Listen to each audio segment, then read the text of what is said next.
ATT. Coba diulang. Apa tuh?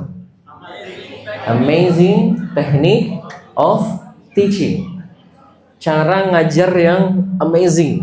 Dan ini udah memang ilmunya ini saya pakai banget selama saya ngajar jadi trainer gitu. Dan ini dari Quran gitu.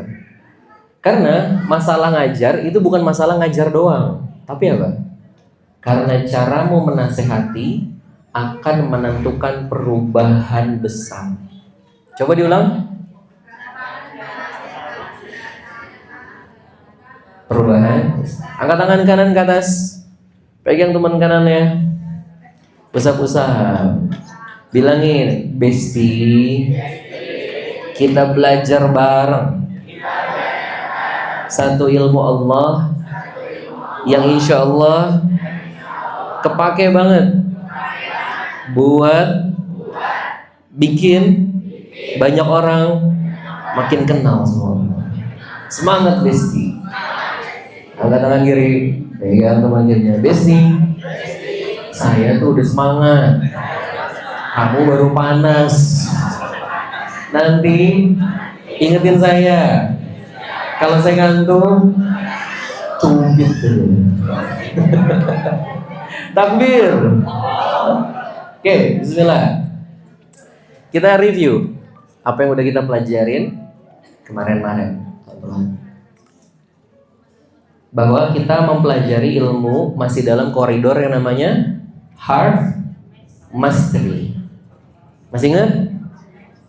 Hard mastery. Apa tuh hard mastery? Intinya mah teknik olah rasa saat lagi menyampaikan. Karena orang yang nyampein sesuatu, kita tahu lah teorinya. Sesuatu yang dari hati akan sampai ke? Tahu teorinya. Cuman masalahnya, kumaha, betul nggak? Gimana caranya bisa nyampein pakai hati, sampai ke hati?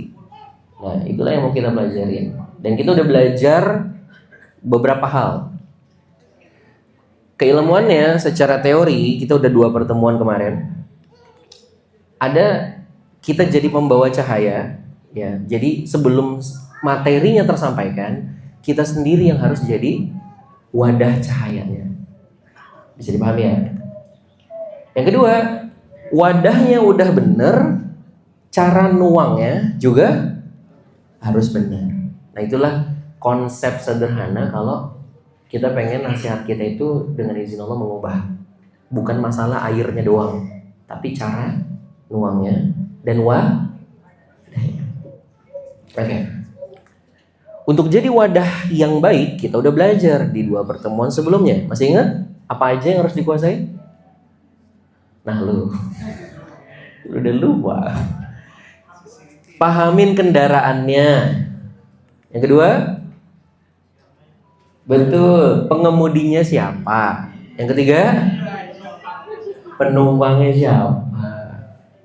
Dalam dakwah ini, kendaraan usmani kita pahamin itu apa. Maka munculnya ketulusan dalam perjuangan dakwah ini, sincerity munculnya. Kita tahu pengemudinya kan kita. Kita kenal diri kita sendiri, munculnya apa? Oh, humble. Saya cuma penyampai, bukan yang pembawa cahayanya, atau maaf, pembawa hidayah yang ngasih hidayah. Jadinya humble.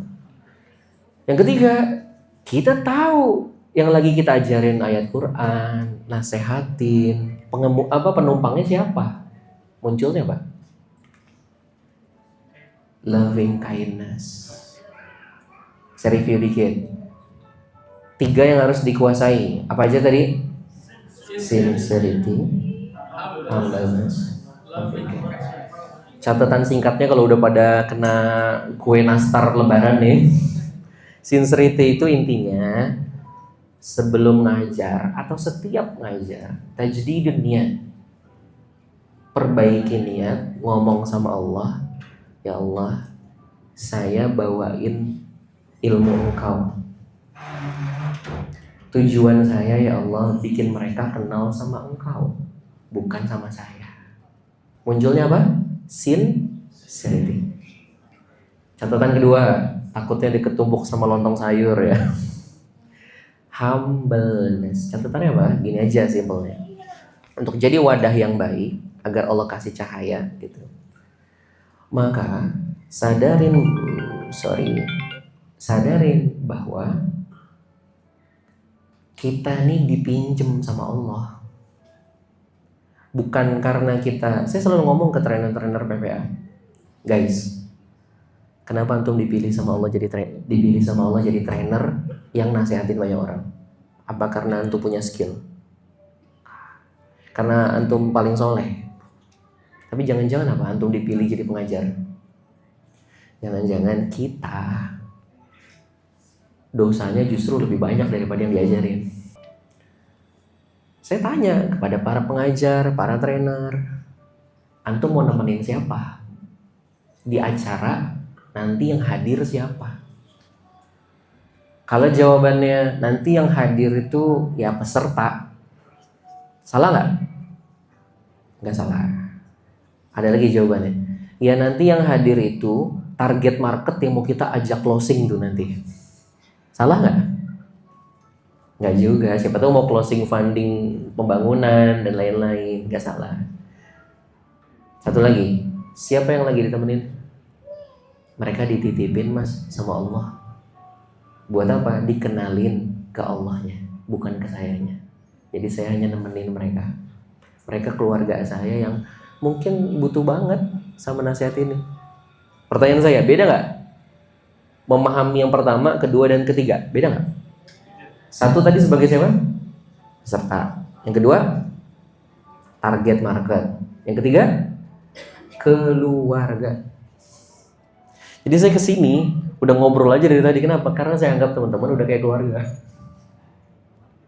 Dan saya nggak mau bawa teman-teman ke join apa enggak. Saya senang aja nemenin keluarga saya di sini. Dan itu akan membedakan apa? Cara teman-teman ngomong, pemilihan bahasa itu beda.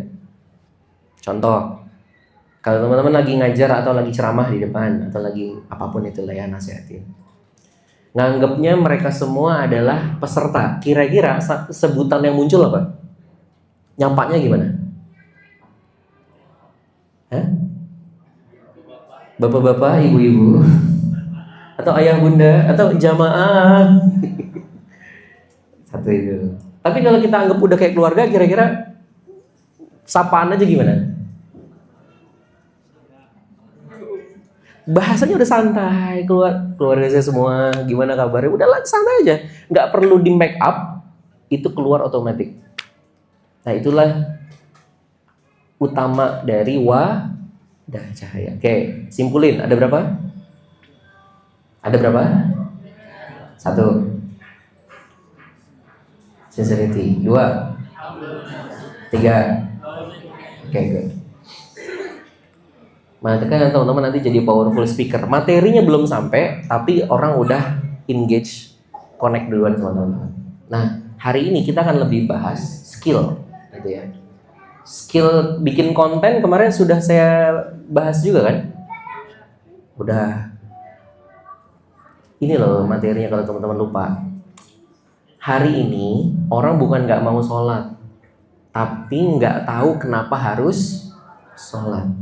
Yang disampaikan hari ini udah banyak banget. Apa itu sholat? Udah tahu semua. Cara sholat tahu, tapi yang jarang hari ini disampaikan why. Kenapa sholat? Kenapa baca Quran? Kenapa ngafal? Itu yang harus disentuh. Saya tanya, telur itu kalau pecah dari luar sama pecah dari dalam, mahalan mana? Dari mana? Dari pecah dari luar apa pecah dari dalam? Siapa yang bilang pecah dari luar? Angkat tangan. Siapa yang bilang pecah dari dalam lebih mahal? Siapa yang nggak mau angkat tangan? Angkat tangan. Pecah dari dalam lebih mahal lah. Kalau dari luar jadinya telur dadar.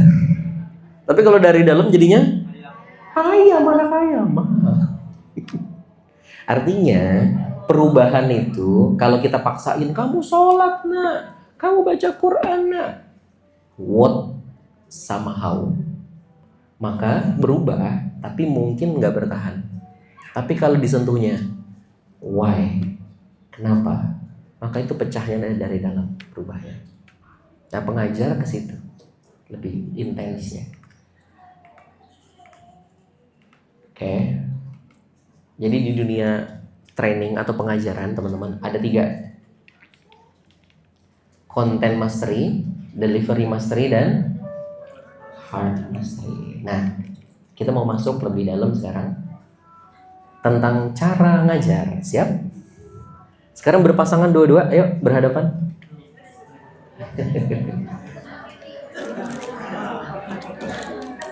Saya sambil minum ya.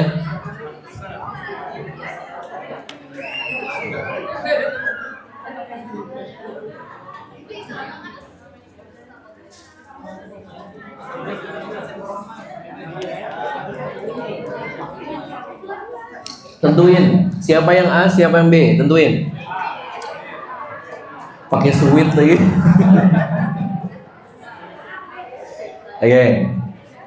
Yang A angkat tangan. Good. Yang B. Ya. Sekarang yang A tugasnya nanya dengan pertanyaan yang di depan. Kenapa sih cara teknik menyampaikan itu penting? Gitu ya. Kenapa sih menurut antum, antuna gitu kan? Cara nyampein sesuatu nasihat atau materi itu penting caranya. Kenapa? Gitu. Yang B jawab.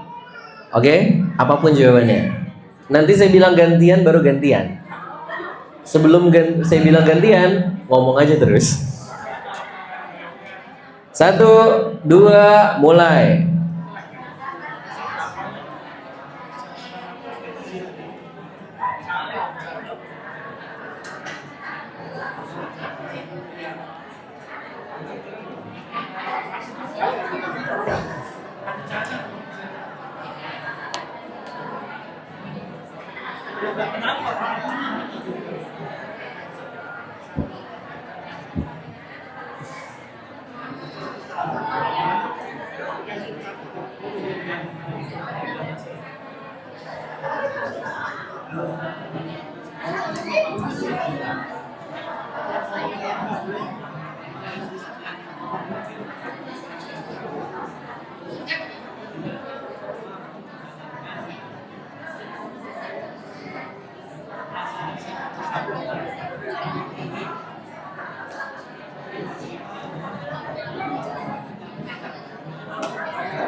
Kadang-kadang kita ini ya itu tadi nggak mampu ketika kita menyampaikan nasihat kepada orang lain, itu kita sendiri belum tentu mampu untuk menjalankan. Iya. Ada lagi ya? Terusin sampai malam.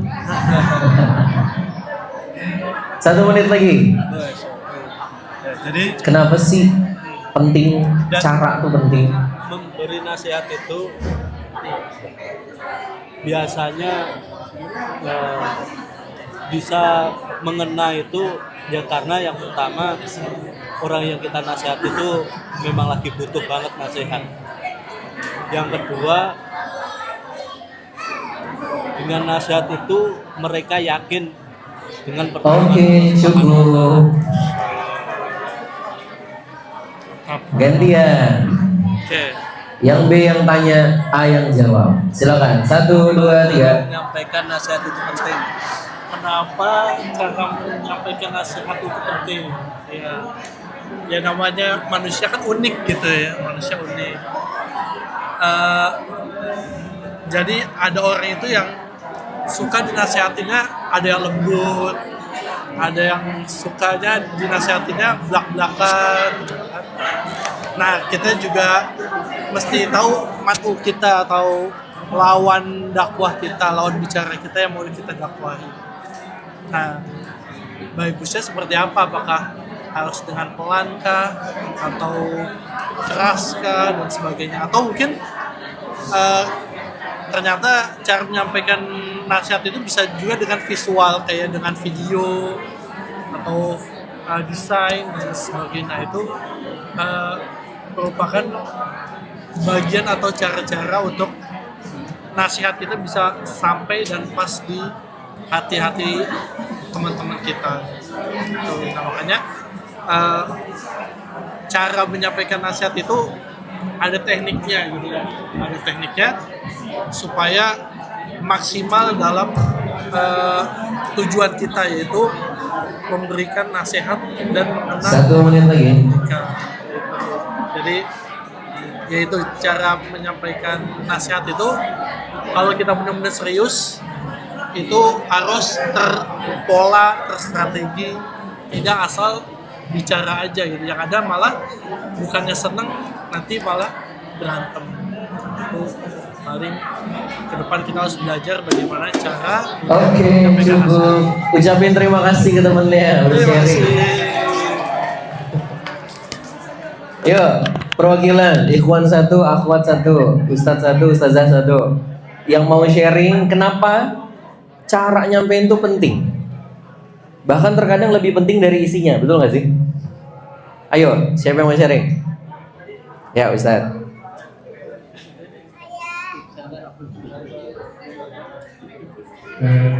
Izin Ustaz. Jadi cara ternyata itu sangat penting. Kenapa? Karena dia akan mempengaruhi hasil akhirnya. Kita tahu sesuatu yang mau kita sampaikan itu penting, tapi cara kita menyampaikannya pada anak-anak muda misalnya sambil marah-marah, maka dia bukannya menerima, bahkan lari dari masalah. Masya Allah. Takbir. Allah Akbar. Mantap. Ya Ustazah 1. Relawan sebelum paksawan. Ini kan pengajar semua. Ayo, siapa? Ya Ustazah.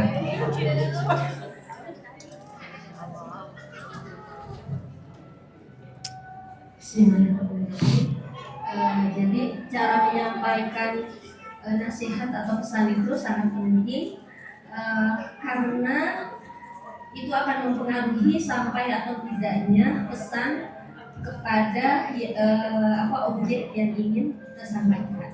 Contohnya gini, memberi pesan dengan hati, ya, menasehati dengan hati. Kita sentuh dulu hatinya, gitu. Apabila kita menyentuh hatinya dulu, insya Allah akan sampai pesan itu. Yang kedua, lihat kondisinya. Apabila kondisinya mungkin contohnya kita ketika menasehati anak, kondisinya sedang bete, capek, itu nggak akan sampai juga pesan kita. Jadi kedua kondisi. Kemudian yang ketiga, bahasa atau penyampai pesan itu dalam kondisi harus tenang dan memang yang dia ingin sampaikan dalam rangka mencintai, gitu, dalam rangka mencintai objek yang ingin disampaikan pesan itu. Kalau dengan hati, dengan cinta tentu akan sampai. Tapi kalau dengan kemarahan, dengan kebencian tidak akan sampai. Ya walaupun pesan itu mungkin sangat baik untuk disampaikan. Mungkin itu saja. Masya Allah. Takbir. Wow. Jadi dengan cinta, gitu ya. Dan tahu nggak cara dapat cinta tuh gimana?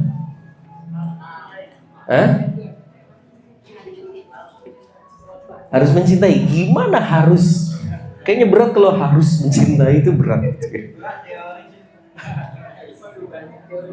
Tadi kita udah saya kasih notes-nya, yaitu apa? Sincerity, humbleness, lovingness.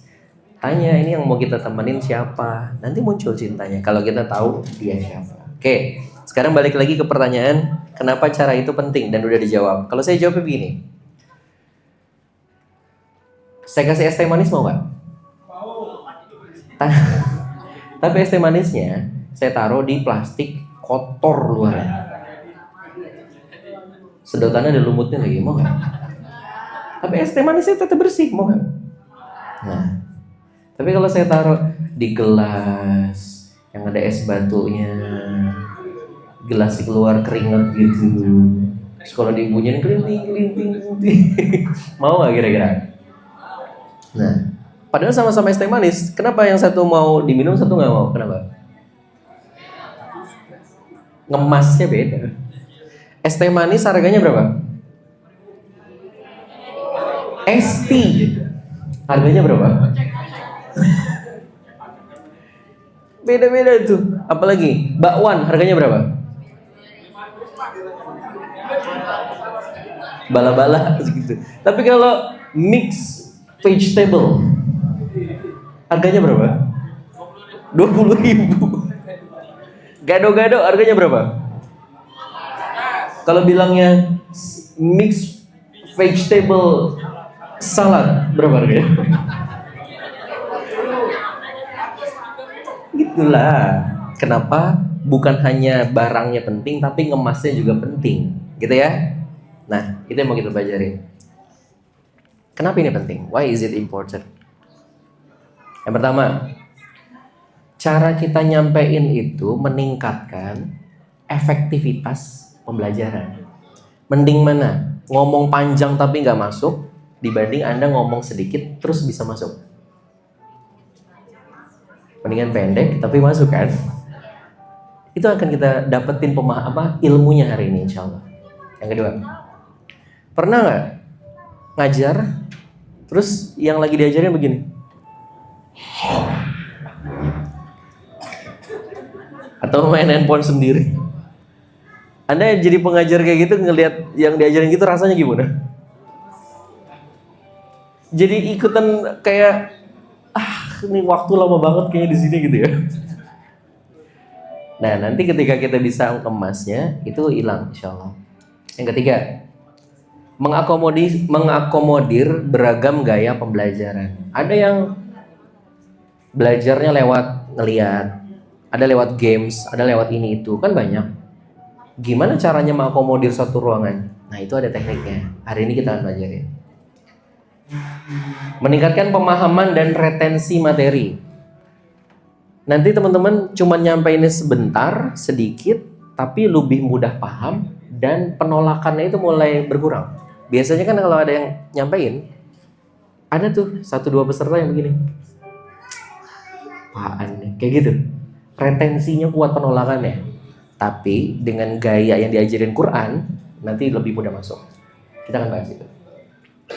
Meningkatkan keterampilan dan kompetensi pengajar. Bahkan yang kreatif kalau udah pakai teknik ATT ini, yang kreatif bukan hanya yang denger, tapi yang ngajar ikutan kreatif.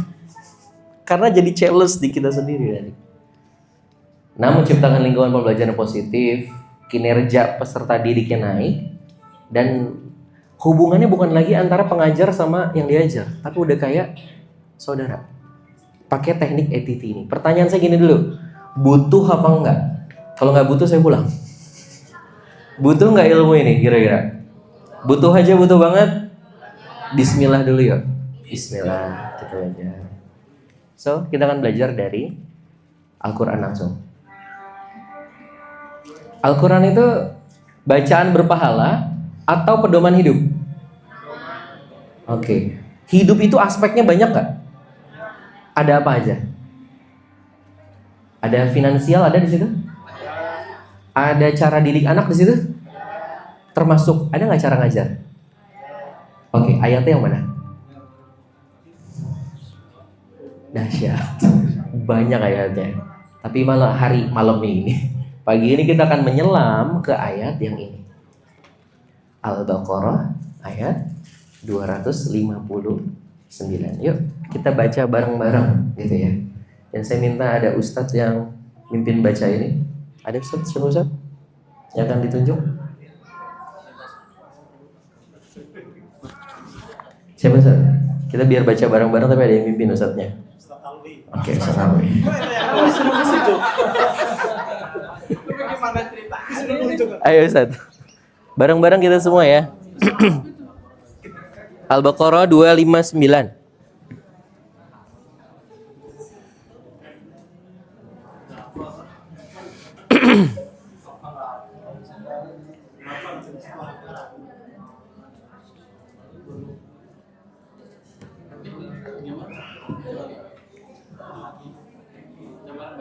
Ya. Cek. Baik. Saudara-saudara sekalian, teman-teman semua, mari sama-sama kita baca surah Al-Baqarah 259 yang akan saya bacakan lebih dulu. Nanti tafadhol teman-teman ikuti. Gak usah dikoreksi ya.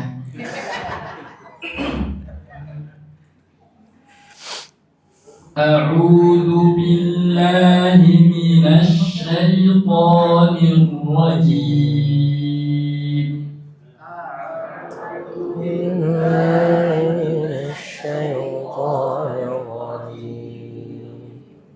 Bismillahirrahmanirrahim. Bismillahirrahmanirrahim.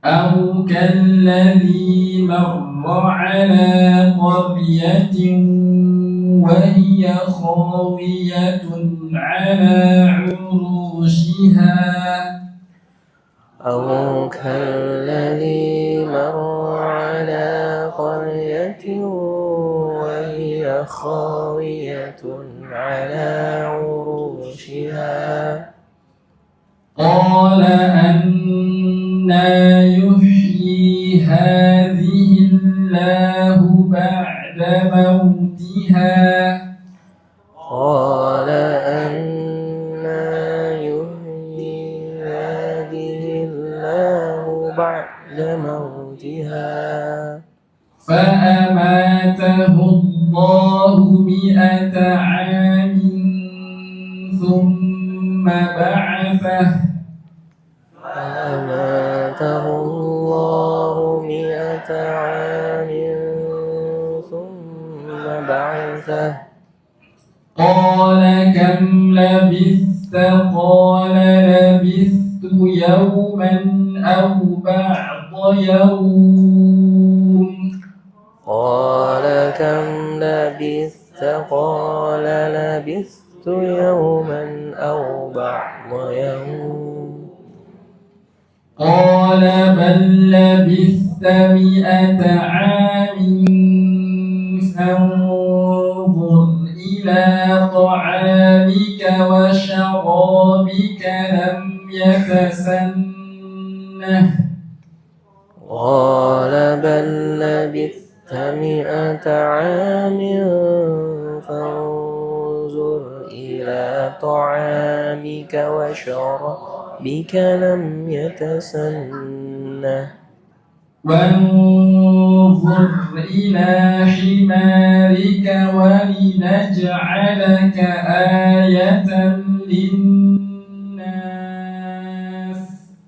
وانظر إلى حمارك ولنجعلك آية للناس وانظر إلى العظام كيف ننشزها ثم نكسوها لحما انظر إلى العظام كيف ننشزها ثم نكسوها لحما فلما تبين له قال أعلم أن الله على كل شيء قدير ولما تبين له قال أعلم أن الله على كل شيء قدير. Masya Allah, tabarakallah, barakallahu fikum. Insyaallah. Syukur Ustaz. Yang pertama emang saya pengen dengerin Ustaz ngaji gitu. Yang kedua saya khawatir dikoreksi. Baik, Ustaz sekalian. Ini keren banget. Saya pakai ini untuk ngajar saya selama 1 dekade ini. Dan dengan izin Allah, saya ngamalin ayat ini. Itu sekarang training PPA udah di angkatan 3.400 batch angkatan trainingnya. Dengan izin Allah juga alhamdulillah udah di 3 negara dan di 140 kota se-Indonesia. Acaranya dari jam 8 pagi sampai jam 8 malam. Ngisinya sendirian. Udah gitu di akhir training pesertanya bilang, "Mas, kok sebentar banget?" Situ yang sebentar rasanya. Saya udah 12 jam ngisinya. Jadi ini dahsyat banget, gitu ya. Oke. Sekarang kita lihat baca artinya dulu, baru nanti kita bahas. Au kalladzi, apa artinya? Atau seperti orang yang marra ala qaryatin wa hiya khawiyatun ala urushiha. Lewat bangunan yang udah roboh tuh. Terus orang ini siapa namanya? Kalau kita baca tafsirnya dia itu Nabi Uzair. Jadi singkatnya beliau lewat di satu kota yang ternyata atap sama tanah tuh udah rata. Terus qala, siapa yang ngomong? Nabi Uzairnya ngomong. Ngomong apa dia? Anna yuhyi hadhillahu ba'da mautiha. Apa artinya? Allah gimana ngidupin sesuatu yang udah hancur kayak gini? Itu pertanyaan menyangsikan atau pertanyaan orang pengen belajar? Pengen belajar. Kalau pertanyaan beda nada, beda arti tuh. Allah gimana ngidupin udah mati kayak gini? Itu namanya apa? Nyangsiin gitu kan, nggak percaya. Tapi kalau Allah gimana ya ngidupin yang udah hancur kayak begini? Itu namanya mau ngapain?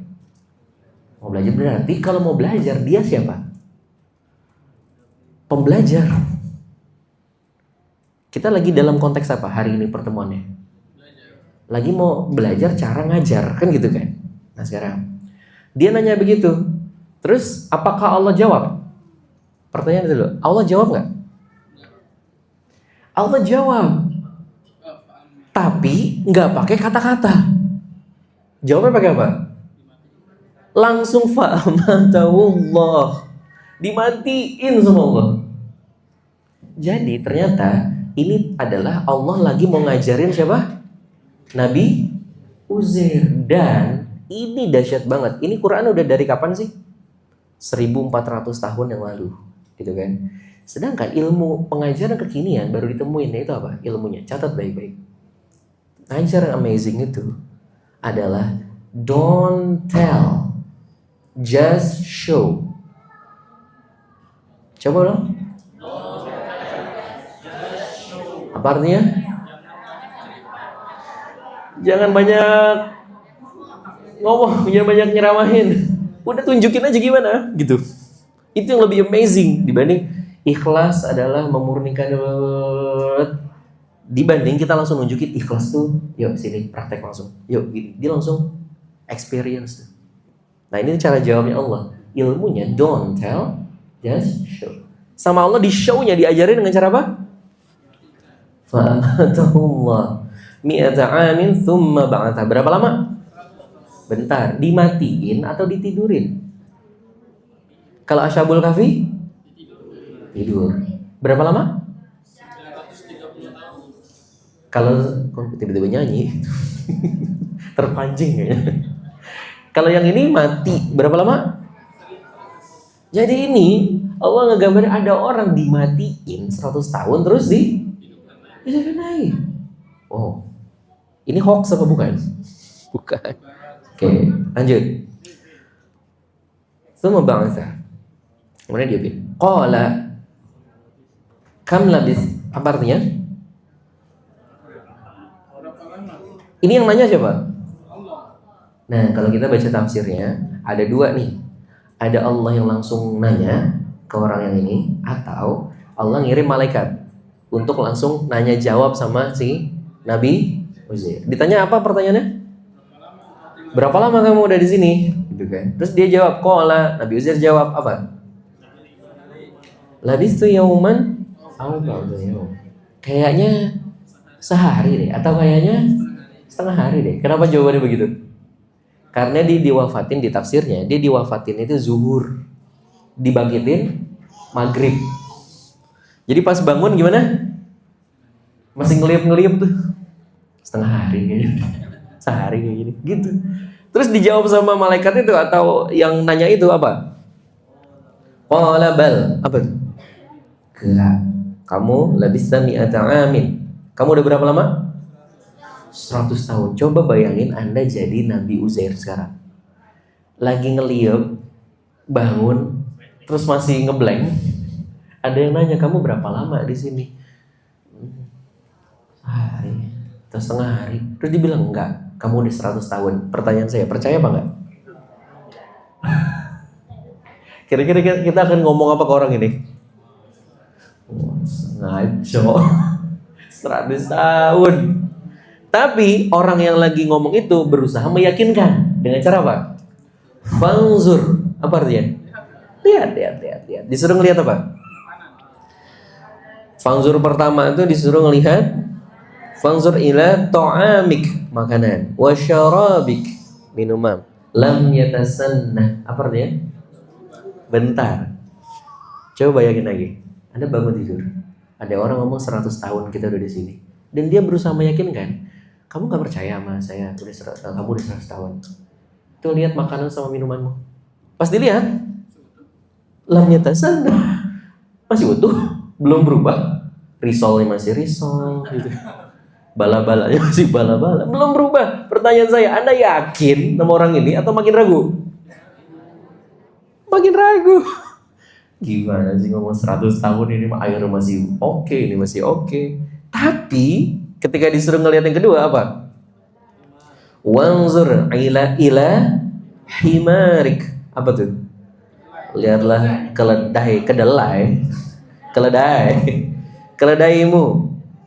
Walinaj'alaka ayatan linnas. Bentar. Disuruh ngeliat keledainya, ternyata keledainya udah jadi apa? Tulang, guys. Coba, Anda langsung gimana?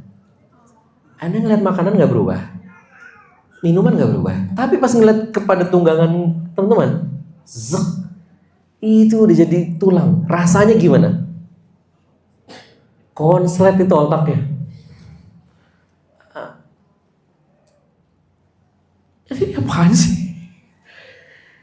Ini harusnya kalau mau secara logik yang berubah yang mana? Makanan ada dibanding keledainya kan? Itu langsung ngeblank gitu. Ternyata salah satu ilmu pendidikan baru ditemuin sekarang itu apa? Bingung itu tanda belajar. Coba diulang. Jadi kalau teman-teman lagi belajar bingung, betul itu belajarnya. Tapi kalau nggak ada bingung-bingung ya, jangan kan bingung, mikir aja nggak Zan? Pusing pun tidak. Ngantuk nih. Jadi seorang mengajar kalau berhasil bikin bukan bikin bingung, bikin ada rada konslet gitu agar dia terpancing untuk berpikir, itu yang bagus. Sedangkan kalau teknik ngajar yang biasa kita lakukan apa? Enggak kita, saya deh. Itu apa? Nyerocos saja. Enggak dibiarin untuk mikir dulu. Enggak dikasih tahu misalkan, tahu nggak? Ini nggak? Iya nggak? Nggak dipancing untuk mikir.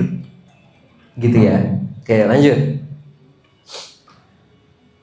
Ternyata untuk dijadiin apa? Kebingungan dan semua hal itu tanda bagi manusia. Sampai hari ini makanya. Ini dahsyat. Wanzur, sekarang lihat lagi. Ilal inzami kayfa nunshizuha thumma naksuha lahma. Apa artinya? Keledai yang udah jadi tulang tadi diapain? Anda pernah nonton Avenger nggak? Yang time stone itu, yang waktu diputer tuh, itu kayak di film tuh, Zaza. Tulangnya berubah jadi apa? Dibalut otot lagi, ada dagingnya lagi, terus susun lagi, jadi keledai lagi dan keluarin suara lagi. Kira-kira makin gimana otaknya? Konslet. Kok bisa gitu ya? Sampai dibalut daging. Dan lihat, ketika semuanya udah clear, falamma tabayyana lahu, ketika udah jelas bagi siapa? Nabi Uzair udah clear bagaimana cara Allah tadi apa? Menghidupkan. Apa perkataannya Nabi Uzair? Qala a'lamu, saya sekarang tahu banget, paham banget, annallaha ala kulli syai'in qadir. Allah Maha Kuasa atas segala sesuatu. Pertanyaan saya sekarang, yuk. Ada terjadi perubahan nggak di diri Nabi Uzair? Apakah apa perubahannya? Awalnya pertanyaannya apa? Pertanyaan di awal ayatnya apa tadi? Allah ngidupinnya gimana? Tapi di ending jawabannya apa? Sekarang saya tahu banget, Allah berkuasa atas segala sesuatu. Berarti terjadi perubahan nggak? Dari apa ke apa? Dari nggak tahu jadi sangat tahu. Dari nggak tahu jadi super paham. Pahamnya bukan sekedar di sini, tapi jadinya di sini kan? Ini paham yang mengubah hidup. Berarti secara logik, kan Quran tadi saya bilang bukan sekedar bacaan, kita sepakat, bukan sekedar bacaan berpahala. Tapi apa? Berarti salah satu hikmah dari ayat tadi adalah tentang pedoman apa? Allah mau ngasih tahu cara ngajar yang keren, yang bikin seseorang dari nggak tahu jadi sangat tahu.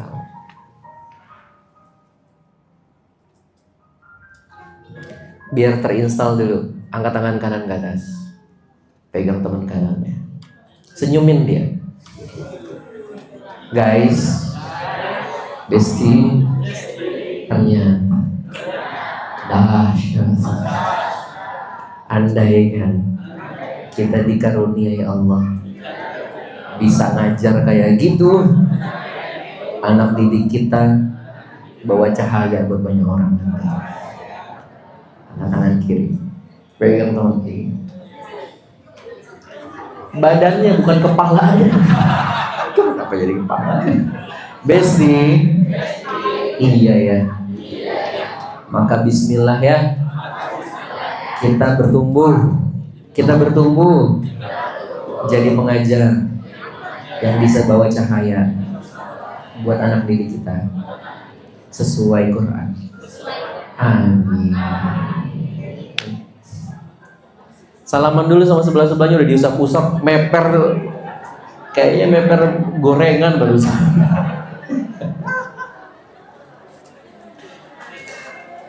Oke, lanjut. Oke.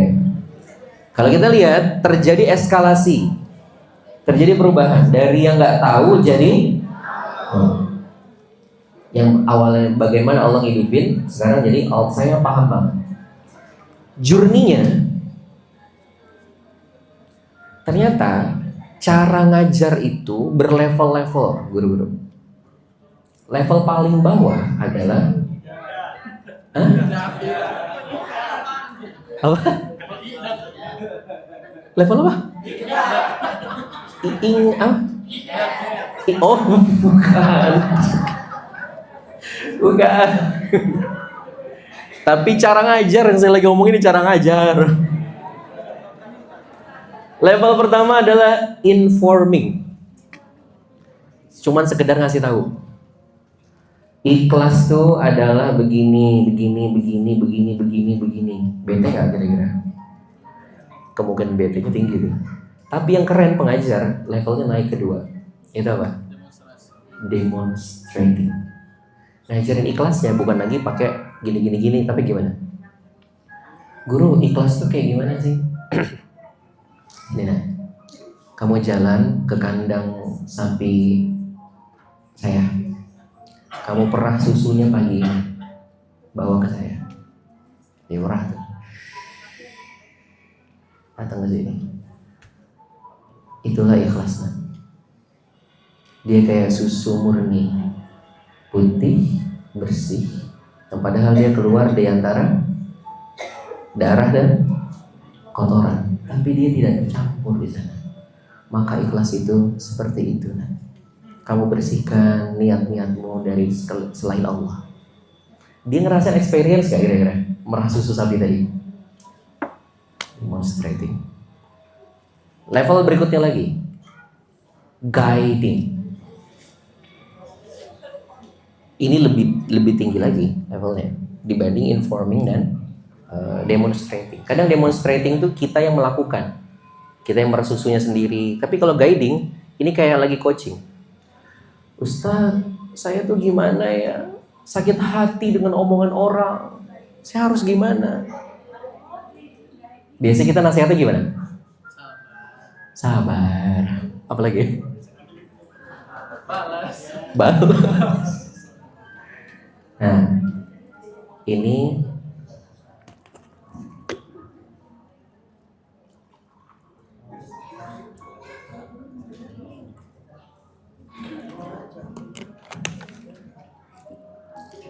air penuh ini kamu bawa sana ke tengah hutan. Jangan tumpah setetes pun keluar dari pinggir gelas.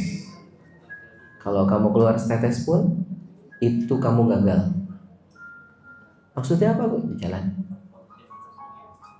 Dia jalan tuh, bawa pelan aja jalan. Masuk hutan, balik lagi. Guru, alhamdulillah saya berhasil. Bagus. Apa yang kamu lihat di sana? Kamu tahu nggak? Di sana tuh ada singa ganas, ada ular, ada binatang-binatang buas di sana. Kamu nggak lihat itu? Nggak, Guru. Kenapa? Iya ya, Guru ya. Kalau kamu fokus kepada satu hal, maka omongan orang itu tidak akan mengefek apa-apa di hatimu. That's guiding. Nasihat ini bukan pakai nasihat, tapi pakai apa? Di guide. Lebih powerful yang mana? Keempat, interacting. Interacting tuh kayak nanya aja, diskusi sama dia. Kenapa kayak gitu? Jadi lebih banyak nanyanya dibanding ngasih taunya. Dan saya ikut training coach, saya ngambil sertifikasi coach internasional. Itu biaya trainingnya sekitar 26 juta. Hanya untuk bikin pertanyaan yang tepat. Hanya untuk bikin pertanyaan yang tepat. Contoh, Ustadz atau Mas, ini suami saya, tidur mulu kerjaannya. Udah gitu pakai ngorok lagi. Disuruh kerja nggak mau. Cuci piring apalagi, kerjanya main Mobile Legend. Saya pengen cerai aja lah. Saya udah nggak kuat sama dia. Kira-kira nasihatnya gimana? Sabar. Jawaban pamungkas. Tapi seorang coach, dia akan nanya yang mengarahkan sebenarnya. Oh gitu. Oke, tarik nafas dulu, Bu. Waktu itu dulu Ibu milih nikah sama dia karena apa? Ya, dia tanggung jawabnya ada sih, Mas. Oh gitu. Terus setelah nikah, kira-kira hal positifnya apa aja sih yang masih ada kebaikan di dia? Enggak ada. Emangnya nyari yang positif susah. Gara-gara banyak, tapi emang challenge di situ. Akhirnya dia waktu itu ngomong tuh, iya sih, dia masih care sama anak-anak. Ya walaupun kayak gitu, dia baik sama ibu saya, Mas. Gini.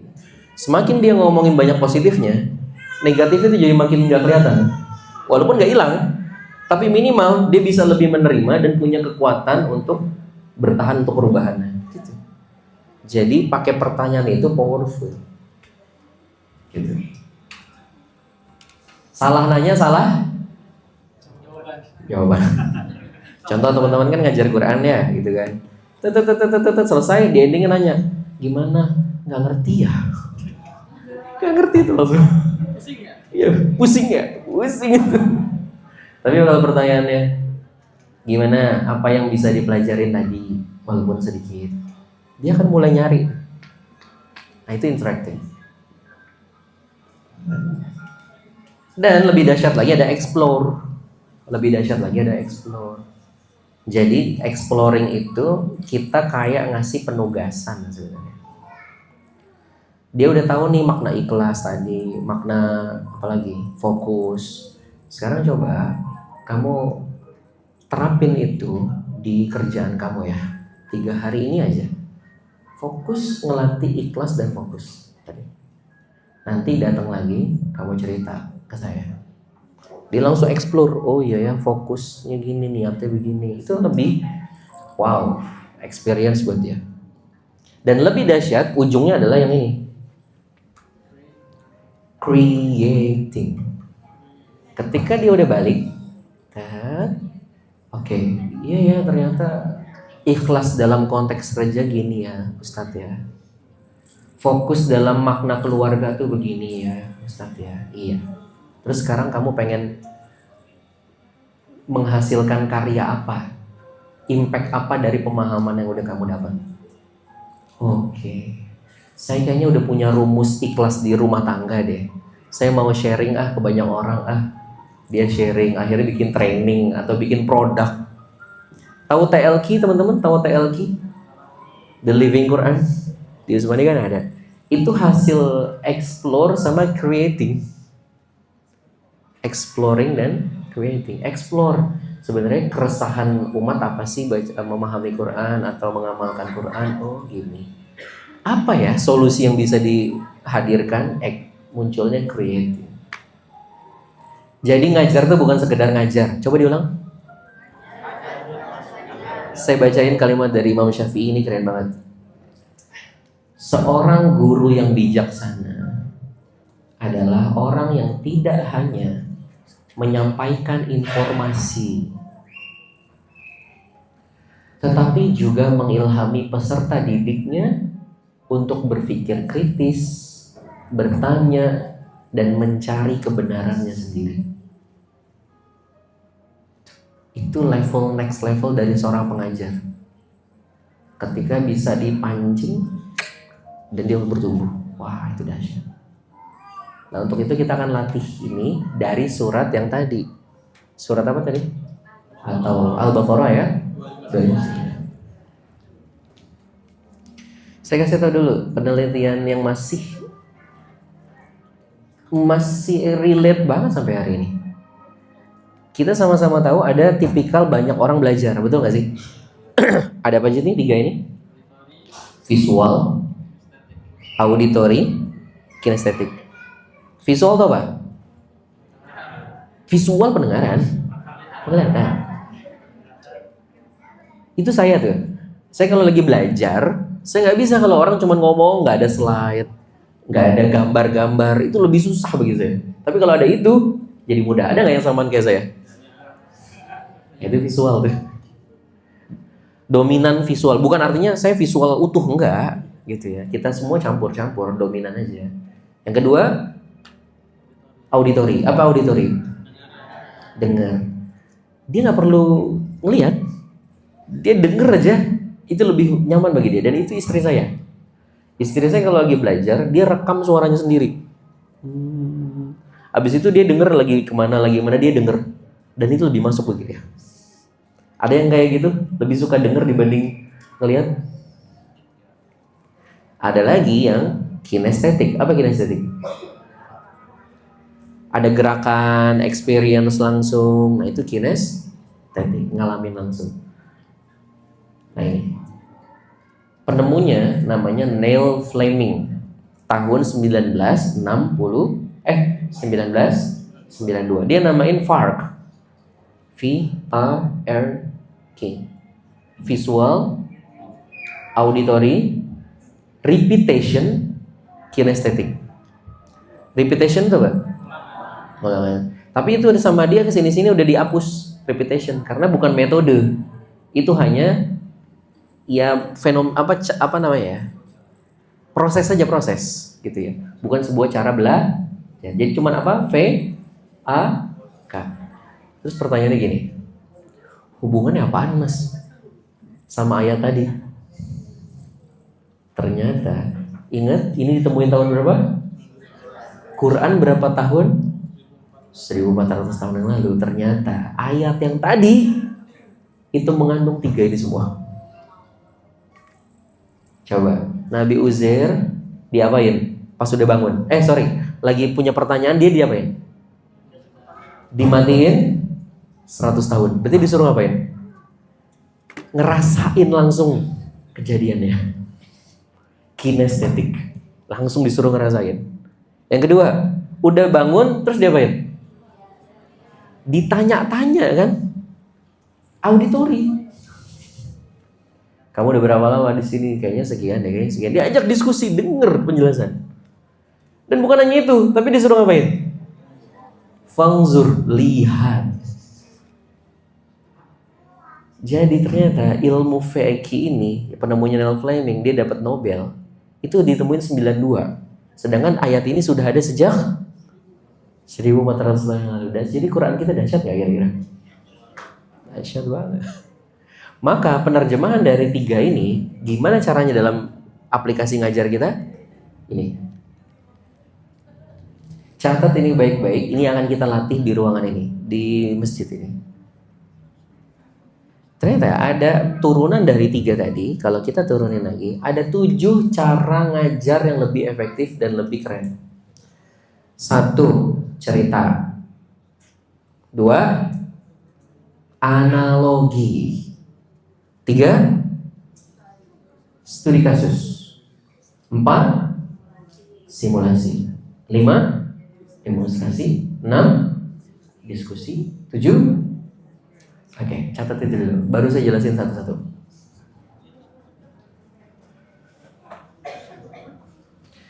Jadi mulai hari ini nanti kita akan cara ngajar kita pakai 7 ini. Oke. Yang pertama, cerita. Misalkan saya mau saya mau ngajar tentang ini teman-teman. Dahsyatnya waro. Jaga diri. Misalkan saya cara ceramahnya begini. Ustazah sekalian, kita harus ngejaga diri di hadapan Allah. Kalau kita ngejaga diri di hadapan Allah, nanti hidup kita beruntung. Bete nggak kira-kira? Tapi kalau saya begini,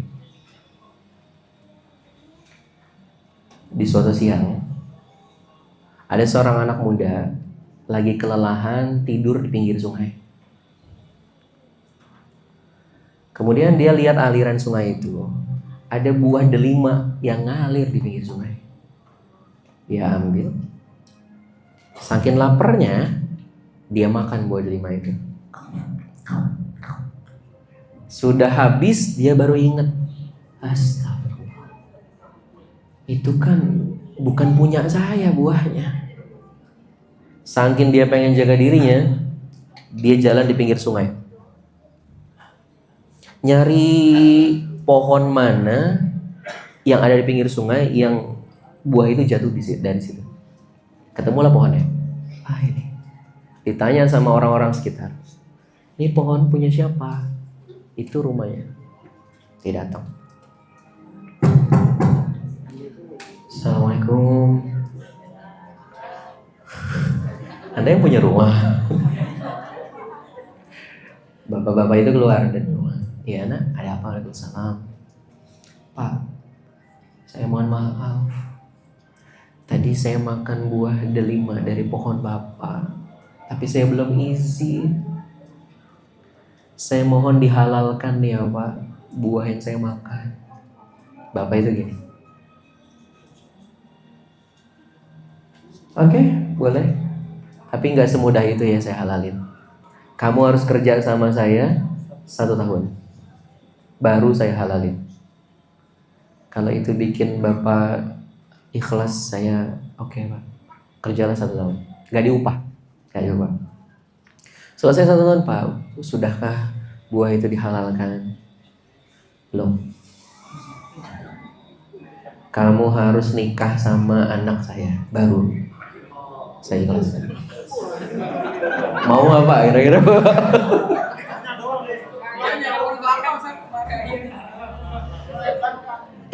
Tapi kamu harus tahu, nah, anak saya ini buta sejak lahir.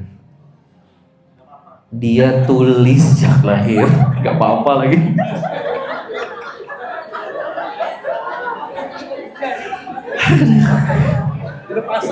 Usmani. Bercanda.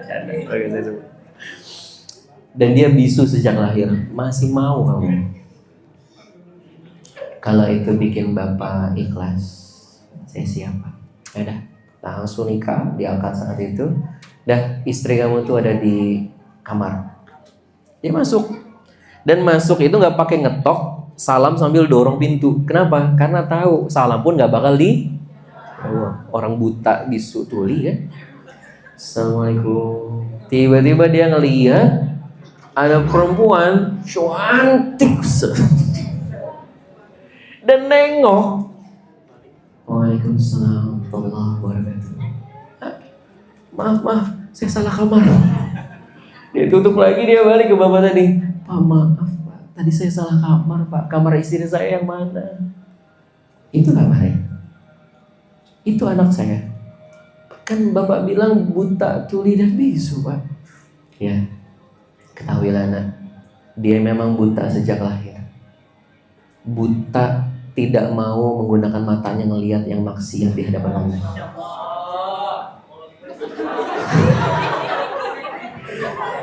Ini masih bulan Syawal gak sih?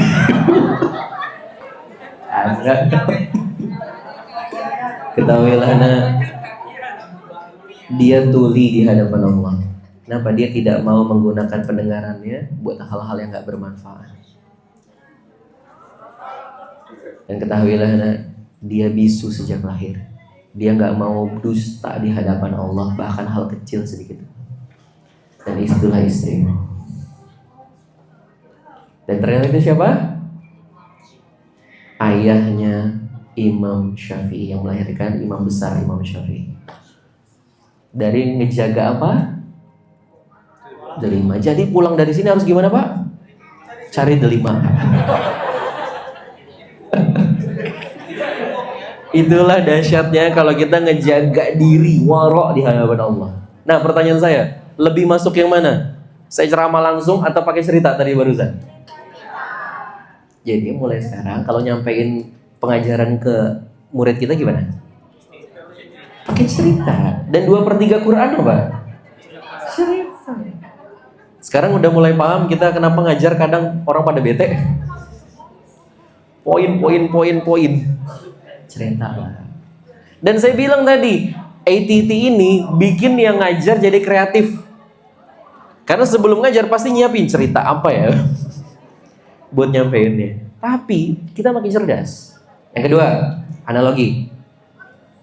Ini pakai teknik kedua, analogi. Analogi itu gini, perumpamaan lah ya. Misalkan saya mau ngasih pelajaran tentang gini. Kalau kita ustadz-ustazah dijaga sama Allah, gak ada yang bisa ngapa-ngapain kita. Asik gak? B aja lah ya. Tapi kalau saya begini pakai analogi, Ustazah, di tangan kanan saya misalkan ada pisang, di tangan kiri saya ada besi. Kuatan mana? Pisang apa besi? Lebih kuat mana? Pikirin lagi. Tangan kanan saya ada pisang, tangan kiri saya ada besi. Kuatan mana?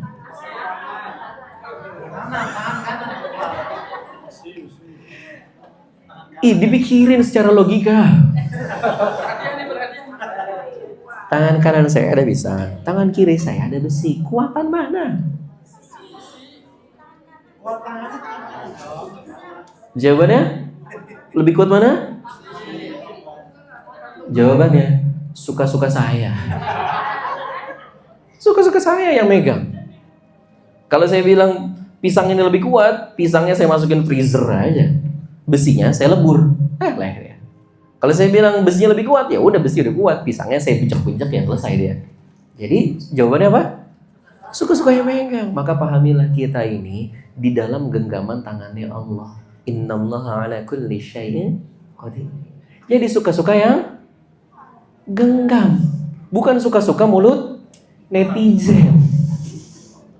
Walaupun satu dunia ngomong, kamu pisang, kamu lemah, ini kasus ini akan jatoin kamu, hancur kamu. Tapi Allah bilang, enggak bakal kejadian apa-apa.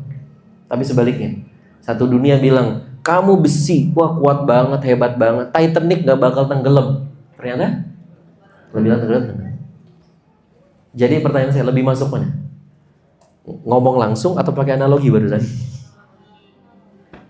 Itulah cara kedua, lagi. Sekarang, studi kasus. Apa itu studi kasus? Singkatnya adalah pakai testimoni. Pakai testimoni. Itu yang biasa saya lakukan di training PPA, pakai testimoni ceritanya. Contoh, saya mau ngomong kedahsyatan Quran. Quran itu dahsyat kawan-kawan. Bisa, wah pokoknya banyak banget lah. B aja. Tapi kalau saya bilang gini, ada tuh kawan saya datang saya bilang gini, wah masya Allah, anaknya kena leukemia. Tahu leukemia nggak? Sel kanker darah putih. Dan itu susah sembuh, gitu. Kata dokter pokoknya harus dirawat apa gitu khusus, tapi nggak punya duit. Akhirnya dia bilang apa? Umi mau minta sama Allah, nak, masa iya nggak dikasih? Ibu itu ngelakuin apa? Ibu itu masuk ke kampung-kampung ngajarin Quran gratis si ibu ini. Alif ba ta da, nggak dibayar. Pulang, anaknya udah tidur. Setiap pulang, uminya ini kejadiannya nyata. Perut anaknya diusap pakai tangannya, yang satu baca Quran. Masya Allah mas, saya bawa ke rumah sakit lagi, anak saya leukemia, sembuh total. Itu kejadian nyata. Coba lebih masuk mana? Cara pertama apa cara kedua? Kedua, itulah studi kasus. Habis ini kita praktek ya. Yang keempat adalah simulasi. Kalau simulasi itu gini, yuk berhadapan dua-dua, dua-dua berhadapan.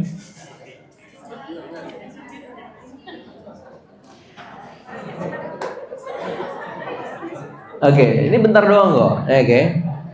Misalkan saya mau ngajarin tentang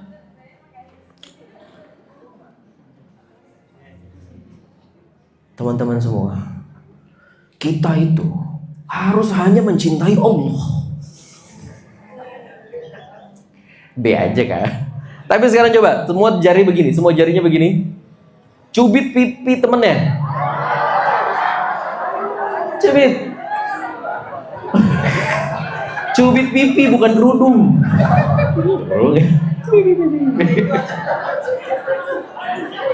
Apa rasanya? Sakit. Apalagi kalau dicubit sama orang yang nyebelin di hidup Anda, rasanya gimana? Sakitnya di mana? Tapi kalau teman-teman dicubit sama orang yang teman-teman sayang banget, rasanya gimana? Cubit lagi dong. Kan gitu. Itu namanya simulasi, guys. Langsung mencontohkan. Oke, demonstrasi. Tadi udah saya banyak contoh di awal. Diskusi ini penting. Dibanding alih-alih kita nyerocos, mohon maaf, kebanyakan saat lagi ngomong nasihatin, bikin aja grup kelompok. Bikin grup kelompok. Kayak tadi sebenarnya pagi-pagi di awal, ingat gak pertanyaan awal saya apa tadi? Di slide. Kenapa? Cara menyampaikan itu penting. Perkataannya aja itu ada kalimat hipnosis di baliknya, di dalamnya. Bisa jadi teman-teman gak ngerasa penting awalnya, tapi karena dipaksa, kenapa ini penting? Jadi terpaksa jawabannya apapun pasti pembenaran. Iya ya penting. Nah, akhirnya diskusi kan, berdua kan. Deng. Itu namanya diskusi.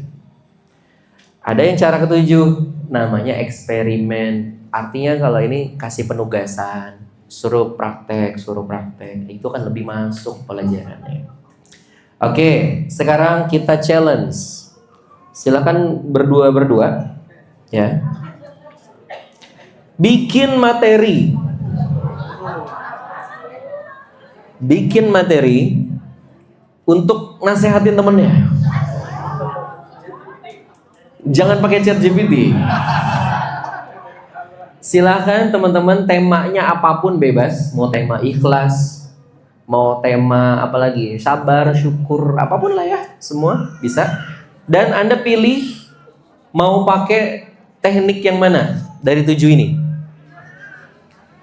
Masing-masing aja. Saya pakai analogi ya, saya pakai cerita. Oke? Saya kasih waktu 5 menit, susun dulu sekarang materinya. Habis 5 menit, kita mulai. Dan teman-teman dengerin satu cerita ini.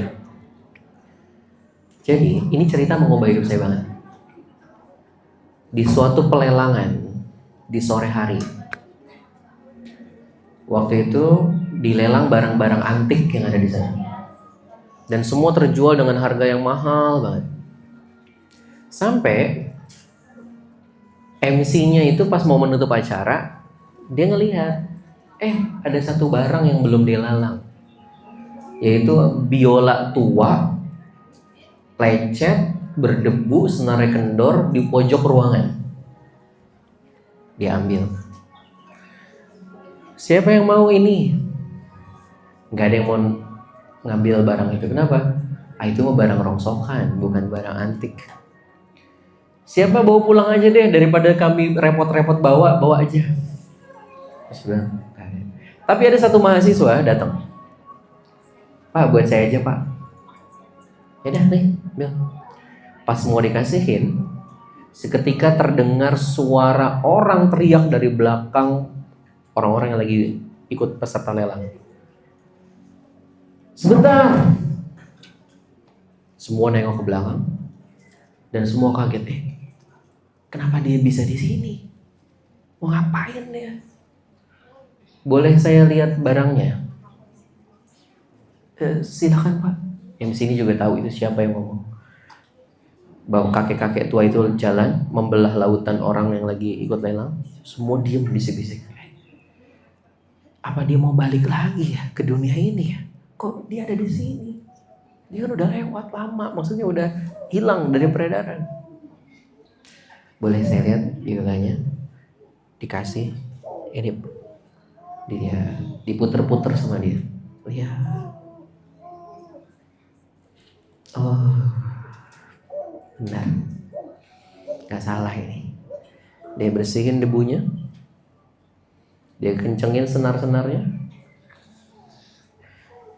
Boleh saya pinjam alat geseknya? Dan dia memainkan biola itu, dan dengan nada-nada yang melankolis. Seketika satu ruangan kayak tersihir dengan aura yang keluar dari biola ini. Mereka ngerasain kesedihan luar biasa. Beberapa meneteskan air mata. Kemudian nadanya dirubah sama kakek-kakek ini jadi nada perjuangan, semangat. Semua seketika udah kayak siap pasukan tempur, semua berubah. Denger nada itu. Lagi nadanya tinggi-tingginya ditarik. Semua kayak jantungnya itu mau dicabut. Semua standing ovation, berdiri, tepuk tangan, 5 menit gak berhenti. Kita bukan hanya ikut lelang hari ini, tapi ikut konser yang luar biasa. Kok dia hadir di sini ya? Apa dia mau balik ke dunia musik lagi? Selesai, kakek itu ngomong, teman-teman, saya datang ke sini dan mainin ini bukan pengen balik ke dunia musik lagi. Tapi saya nggak rela masterpiece guru saya, karya terakhir guru saya ini dihargai dengan sangat murah. Ini adalah karya terakhir dari guru saya sebelum dia wafat. Ada tanda tangan di dalamnya. Jadi silahkan sekarang dilelang lagi. MC-nya tadinya nyodorinnya begini, sekarang tahu biola itu luar biasa, nerimanya gitu. Gimana? Hati-hati dia. Kakek itu keluar, silakan siapa yang mau biola ini. Saya $10, saya 100, saya 500, saya 2000, saya 10.000, sampai terjual jutaan dolar saat itu. Semua tepuk tangan, wah, bubar semuanya. Yang bingung adalah mahasiswa tadi. Pak, saya nggak apa-apa nggak dapat biolanya. Cuma saya mau nanya, Itu kakek-kakek siapa? Pria Solo. Aduh, pinggir jurang banget ini.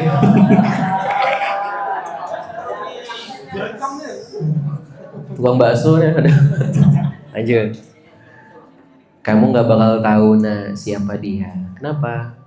Karena kamu tidak hidup di zamannya. Beliau adalah maestro terbaik abad ini yang kita punya. Udah lama hilang, dia turun dari dunia musik. Tiba-tiba dia ada di sini. Dialah sang maestro itu. Maka teman-teman, apa yang saya mau sampaikan?